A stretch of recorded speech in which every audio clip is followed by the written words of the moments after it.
안녕하세요. 김영김씨입니다.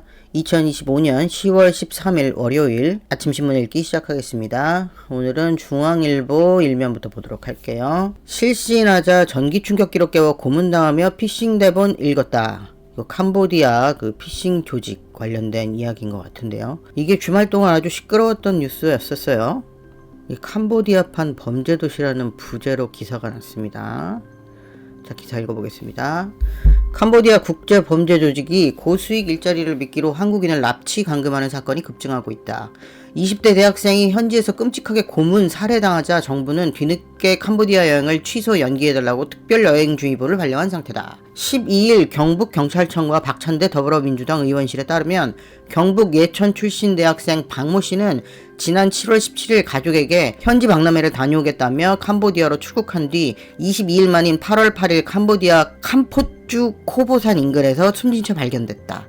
사인은 고문과 극심한 통증으로 인한 심장마비였다. 아우 어떡하니. 이날 박씨와 함께 감금돼 있다가 구조된 A씨는 박찬대 의원실에 박씨가 너무 많이 맞아서 치료했는데도 걷지도 못하고 숨을 못 쉬는 정도였다며 코보산 근처 병원으로 가는 길에 차 안에서 사망했다고 들었다. A씨는 박씨가 다른 곳에서 강제로 마약 운반에 동원됐다가 내가 감금된 조직에 팔려왔다고 현지 인신매매 의혹도 밝혔다. 근데 이분은 부조가 되셨나봐요. 범죄 조직원들은 고문과 폭행에 박씨는 제대로 걷지 못하고 온몸이 목에서부터 종아리까지 전부 다 피멍이 들어 온몸이 그냥 보라색이었다는 증언도 나왔다. 캄보디아 캄포 지방검찰청은 지난 10일 박씨에 대한 살인 및 사기 혐의로 30, 40대 중국인 3명을 구속키로 했다고 밝혔다. 이들은 숨진 박씨를 포드 픽업 트럭에 태운 채 운전하다가 현지 경찰의 검문에 체포됐다. 경북경찰청은 박씨에게 접근해 캄보디아 출국을 유도한 한국인 대포통장 모집책 1명도 지난달 구속 송치하고 상선 조직과 배후를 쫓고 있다. 경찰 관계자는 모집책은 캄보디아 범죄 조직의 조직원으로 볼 수 없는 일종의 프리랜서라며 경찰은 박씨의 출국 경위에 대해 투사 중이라고 말했다. 모집책은 한국인이란 얘기야. 아휴 나쁜 새끼들. 박씨 살해에 가담했으나 아직 검거되지 않은 중국인 용의자 1명이 2년 전 강남 학원가의 마약 음료 사건에 연루됐다는 주장도 제기됐다.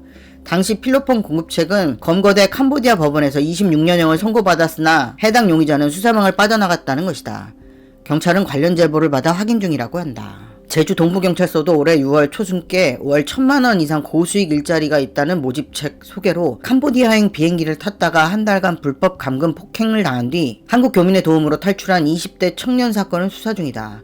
지난달 24일부터 5박 6일 일정으로 캄보디아 푸놈펜으로 여행을 갔던 전주의 직장인 이모 씨가 연락이 끊긴 뒤 현지 병원 중환자실에서 혼수 상태로 발견되는 일도 발생했다. 경찰은 이 씨 역시 납치 범죄에 연루됐는지 여부를 수사 중이다. 이게 고수익 알바로 넘어갔던 사람뿐만 아니라 여행 갔던 사람도 이렇게 당하는 거구나. 캄보디아 납치 감금 한국인의 신고 건수가 2021년 4건에서 2025년 330건이야. 와, 이건 조직적으로 움직였다는 얘기네.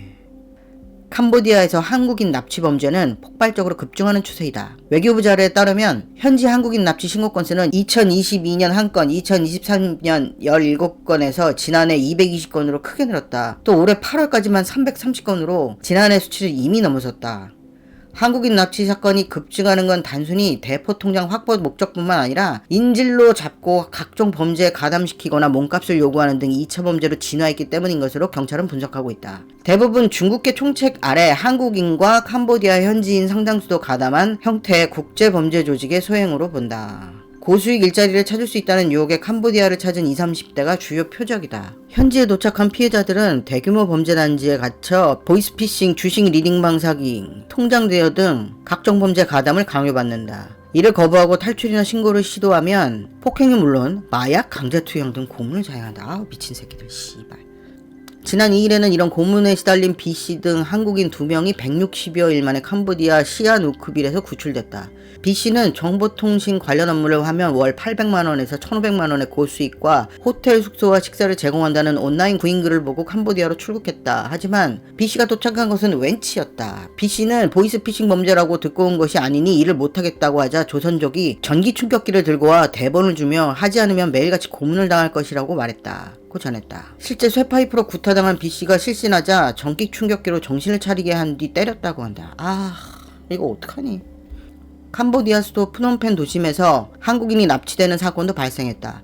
지난달 21일 오후 10시쯤 프놈펜의 한 카페를 나서던 C씨는 검은색 SUV 차량에 탄 괴한들에게 납치됐다. 이를 목격한 경비원이 즉시 경찰에 신고했고 C씨는 이튿날 한 호텔에서 가까스로 구출됐다. 검거된 범인은 중국인 4명과 캄보디아인 1명이었다. 호텔에선 K54 반자동 권총 1정, 탄창 2개, 실탄 9발, 무전기 3대, 마약, 야마 112정 등이 발견됐다. 범죄 양상의 변화에 따라 비슷한 사건이 계속 발생할 가능성도 적지 않다. 최근 캄보디아의 범죄 도시가 형성된 것은 중국, 베트남 등 경찰력이 강한 지역의 단속이 심해지자 경찰 내부 부패로 감시가 취약한 캄보디아로 범죄 조직이 몰려들었기 때문이라는 분석이 나온다. 나도 잘 모르는데 캄보디아가 치안이 안 좋긴 안 좋은가 보구나. 현재 범죄가 급증하는데 현재 캄보디아에 파견된 경찰 인력은 대사관에 근무 중인 3명, 주재관 1명, 협력관 2명 뿐이라 범죄 대응에 한계가 있다. 이에 납치 신고를 해도 신속한 협조가 이루어지지 않아 인명피해를 막기 쉽지 않다. 국제범죄 수사에 밝은 한 경찰관 관계자는 코로나19 엔더믹 이후 범죄 조직들이 사고 위험이 있는 명의도용 방식보다는 직접 명의자를 자신들의 본거지로 데려와 감금해 관리하는 방식으로 수법이 진화하고 있다고 했다. 나는 근데 이런 기사에 피해자들을 욕하는 댓글은 없었으면 좋겠어. 끔찍하군요. 어제 올린 일이 아닌 듯? 그러면 가질 말았어야지. 나 이런 댓글 없었으면 좋겠다고 했는데 바로 나오네. 아이고, 이게 왜 피해자 잘못이야. 이 조직놈의 새끼들 잘못이지. 아휴. 그럼 다른 채널에선 이 사건 어떻게 보고 있는지 한번 보도록 하겠습니다. 연합뉴스부터 볼게요. 자, 연합뉴스 일면엔 미중 관세 관련된 내용이 일면으로 있고요. 여기 있다. 캄보디아 한 대학생 살해용의자 대치동 마약음료 가담설도. 아까 중앙일보에 잠깐 언급됐던 캄보디아에 기소된 한국인 대학생 살해 혐의 중국인 3명 중에 대치동에 마약을 퍼뜨렸던 새끼도 이 중에 한 새끼가 있다는 얘기네요.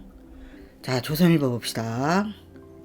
YS처럼 호랑이 굴로 포수. 이건 왜 뜬금없이 조국이 또 일면에 나왔을까? 하여튼 조선일보는 항상 뜬금없어. 캄보디아 얘기가 없나? 검색해보겠습니다. 자, 너무 맞아 숨도 못 쉬어 20대 청년의 캄보디아 잔혹사. 아까 중앙일보에 봤던 사진이고요. 비슷한 내용을 다루고 있네요. 동아일보 보겠습니다. 히토류 통제 3달 넘기면 한 반도체 배터리도 영향 우려. 미중 관세 관련된 얘기가 동아일보도 일면에 있습니다. 캄보디아 얘기는 여기다. 월 1000만원 알바에 낚여 개밭에 갇혀 노예처럼 일했다. 자, 한겨레도 일면에 캄보디아 정부 묵인의 인신매매, 온라인 사기 국제범죄 활개. 한겨레도 이 기사가 일면이고요. 경향신문 한번 볼까요?